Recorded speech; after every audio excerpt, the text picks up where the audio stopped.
Today we're going to be installing our low-profile hard trifold tonneau cover. Let's go over what's included in the kit. First, we've got our bulkhead seal that will go at the front of the bed by the cab to make sure that we're weather tight, and rubber seals all the way around. Next up, we've got our rails. Those are going to mount to the bed sides to secure the cover in place. After that, we've got our drains. These are going to attach to the rails to channel water up and out of the way. We've got our primary panel mounting hardware, the clamps to secure our rails to the bed sides. We've got our strikers to secure our latches of our cover. We even provide all the tools needed to install. Now, we offer these for most truck models, and installation is going to be very similar for each. Today we're installing it on this base model Ram. Let's get going, starting with the bulkhead seal. All right, we'll set the seal up here. We send more than you need, so going to figure out just how much we need here and give it a cut. Now we'll peel off the protective backing and apply the seal to the truck.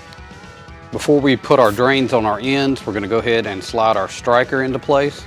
It's made to fit snug there in these two channels. Slide it and leave it loose because we need to position it once we install the cover. With our striker on, we'll go ahead and install our primary panel bolt down bracket. It's going to slide on similar to the striker. Slides into place. We're going to leave it loose so we can position it on the truck. Now we're ready to install our drains. Okay, we're going to take our rail, set it into place on the bedside, line it up, leaving just a little bit of space between the end and the rail itself. Next, we're going to take our clamp and it's going to go under the bedside, and we've got a groove that is going to fit into a channel on the rail itself. So you can see it getting into the groove. Now we'll tighten that down and it's going to hold it snug to the bedside. We'll repeat that process on the other end and for the other rail, and we'll be ready to install the cover.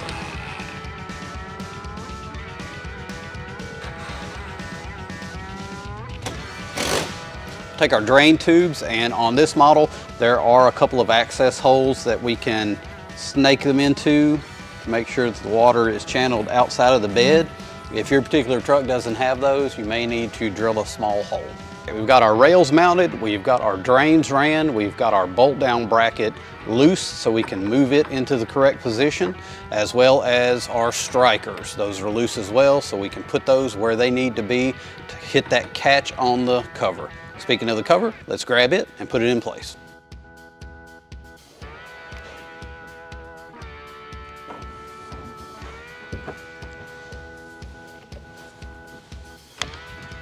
Go ahead and fold it out so we can determine where the strikers need to be and make sure it's nice and square with the bed. I am happy with the position. It's nice and square on the bed. Now we'll go ahead and get under there and set our bolt down brackets into place so we can drop our bolts in and finalize the position of the first panel. Then we'll come forward, set our strikers on our intermediate panel, and set our strikers on our last panel. Once we do that, installation is complete. With our bracket lined up, we're going to go ahead and drop our bolt in. Then we'll secure it with the knob. And finally, we'll put a pin in place for safekeeping. Next, we'll move the strikers into place, make sure they're exactly where they need to be, and tighten those down with an Allen wrench. We'll repeat that process at the rear, and that's going to make sure this cover stays exactly where we want it. And that concludes the install of our low-profile hard trifold bed cover. For this and all of your truck accessories, check us out today